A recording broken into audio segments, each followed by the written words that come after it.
tervetuloa Viron säkkituolijuttusille. Ja, liebe Zuschauerinnen und Zuschauer, das war Finnisch. Wir freuen uns heute ganz besonders auf den WIRO Sitzsackschnack mit Elias Valtonen. Herzlich willkommen hier in der Langen Straße im WIRO Haupthaus.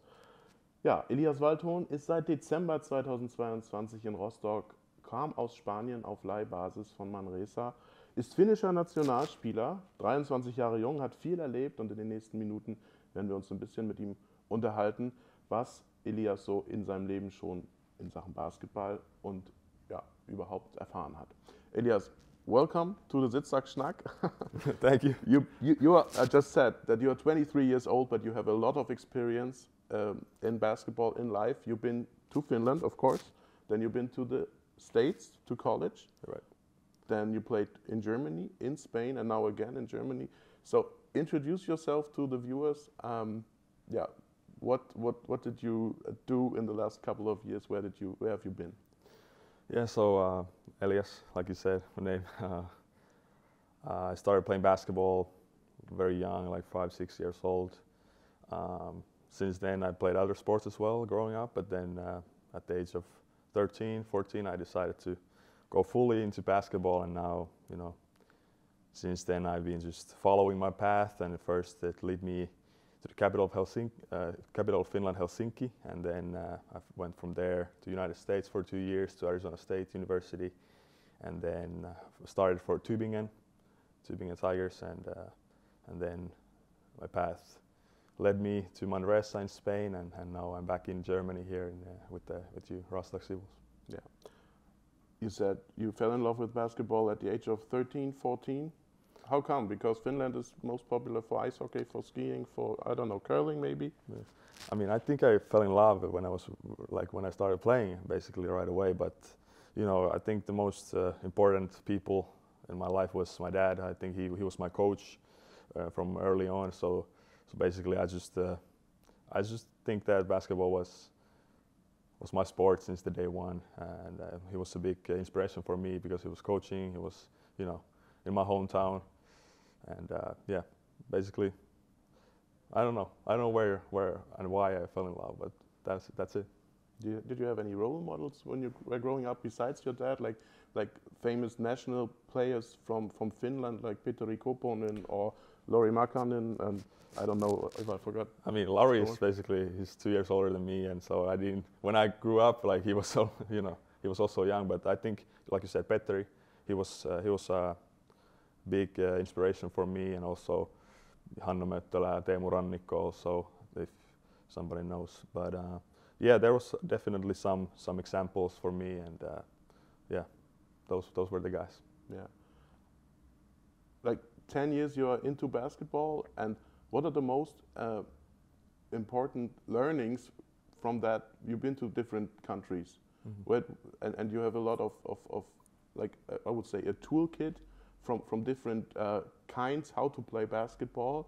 What did you learn from the US? What did you pick up in Spain? I mean, that's a deep question. But if you hear Arizona State, where you went to college to, what did you pick up from there for your game? And then from Manresa, from Tübingen. So it's like a big toolbox, and from each station you put in something for your game. Yeah, exactly. I mean, first I went to the States, and I feel like there I saw like, you know, the big world kind of.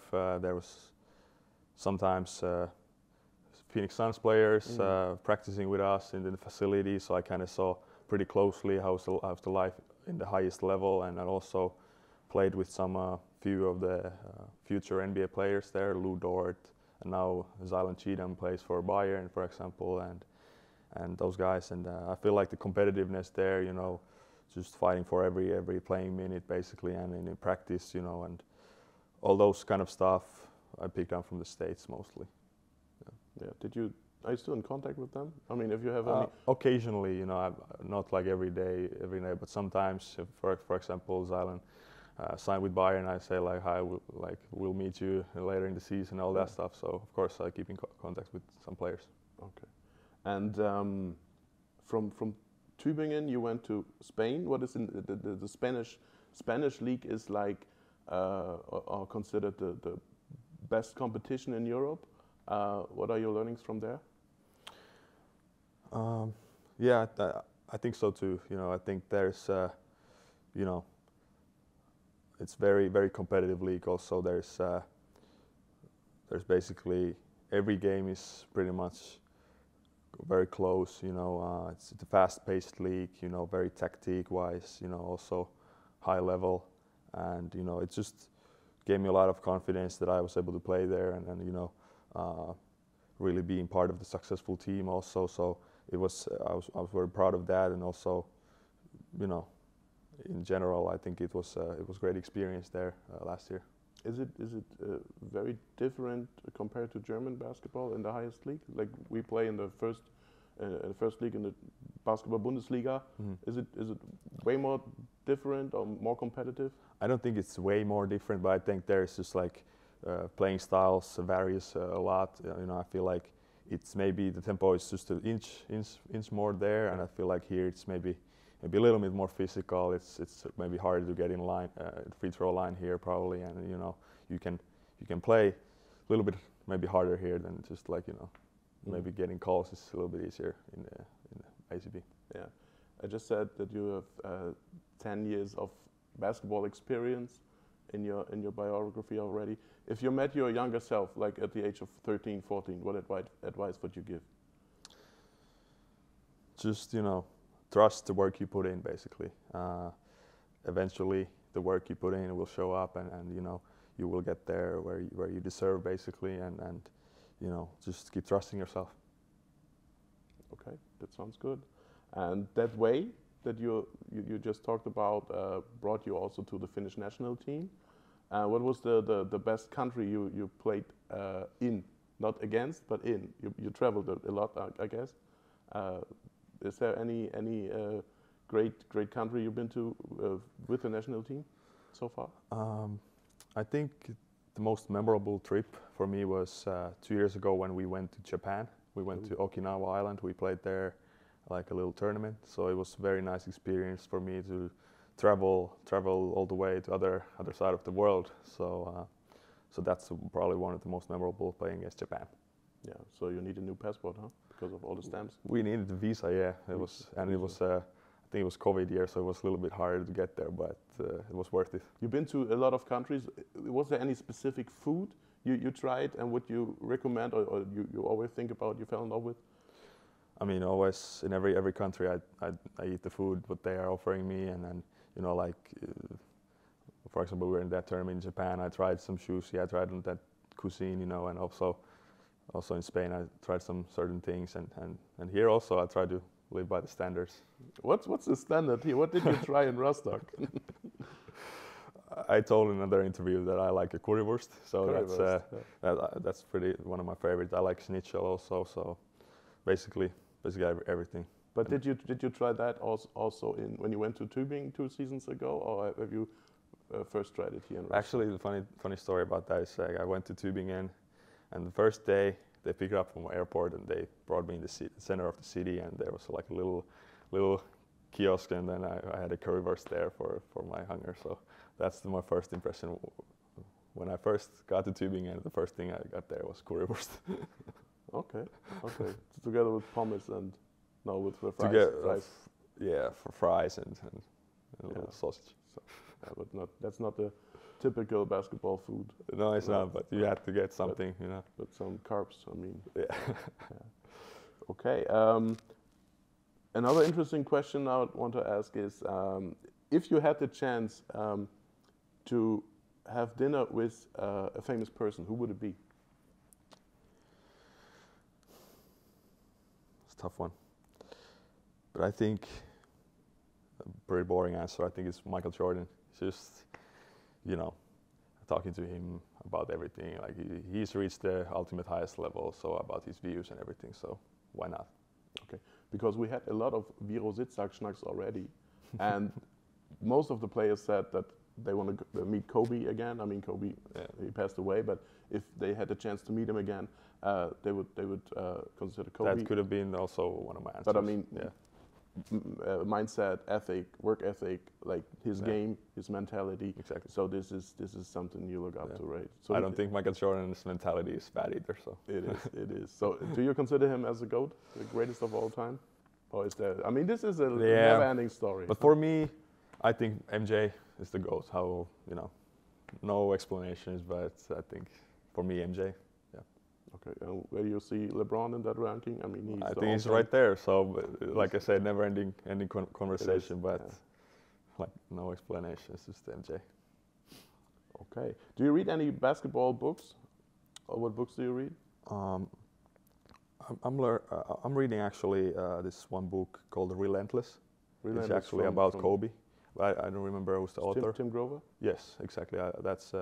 That's what I'm reading right now. I think it's a very good book about he was the mentality and everything. The personal coach from Michael Jordan. Yeah. So that's a good book. I recommend it. Yeah. Okay. Any favorite quote from that? No. Or you have any quotes? Any quotes when you feel in a bad mood and then you have that saying in your mind and then then you feel better? Not really. I'm not a big of a goat guy, so I'm just, Yeah. Okay. But if basketball wasn't your destiny, that you had a career in, what other profession would you do? What did you study in Arizona State? I mean, this is something. I studied a little bit of business, so I think I don't know necessarily if I would be in part of business, but I think it would be some other sport. If I'm big of a sports guy, I follow a lot of sports, and I like to. When I go home, I like to watch football. I like to watch hockey. So kind of like, I'm all into sports basically. What's really the national sport in Finland? Is it curling? Is it skiing? Is it ice hockey? I mean, I think the hockey is the biggest. There's in a domestic league there the stands are fully packed, and I think skiing is also one of the most followed sport, I think. But have you ever tried curling? Curling, I think I've tried it maybe once or something. So curling is not so famous in Finland. But I don't know where. Do you know where it comes from? I don't know where it is the typical sports in which country. I've no idea. Okay. One final question about like Finland. Have you ever seen the Northern Lights? Or actually, I haven't.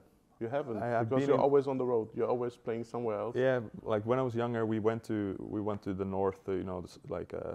When we had a holiday, to skiing holidays or something. So, but never had chance to see the Northern Lights. But I've seen pictures and everything. But for sure, I have to see them in person someday. Okay. So to sum up this great interview, thank you for that. We will have like hot seat questions. Okay. Like you have to decide this or that. And first of all, snow or sun? Sun. Currywurst or kebab? You know kebab? Yeah, of course. Both are great. I say currywurst. Kebab with currywurst. Sure. Interesting combination. Do you prefer to order food or to cook yourself? Order. Club or bar? Or bar like. Club. Skiing or hockey? Hockey. Do you prefer to steal a ball or to have a chase down block? Chase down block. Okay. What's so special? I mean, like do a terrific dunk to have like emphasis on for your team to push it, or chase down block is almost the same on the defensive end, right? Yeah, exactly. Those are both. I think. Maybe I would say the block, because I feel like that just gives me more energy. Yeah. And imagine 5 seconds left. You shoot the ball or you assist. Depends on the situation. I'll take the shot. Okay. Thank you very much. You want to do the outro also in Finnish? Sure. Okay, go for it. Kiitokset kaikille. Tämä oli Viron järjestämä säkkituolijuttelu. Ja, liebe Zuschauerinnen und Zuschauer, ich habe es nicht genau verstanden. Ich hoffe, er hat das Richtige gesagt. Vielen Dank fürs Zuschauen und bis zum nächsten Mal hier beim WIRO Sitzsackschnack. Thank you very much, Elias Valtonen. Vielen Dank fürs Zuschauen und bis zum nächsten Mal.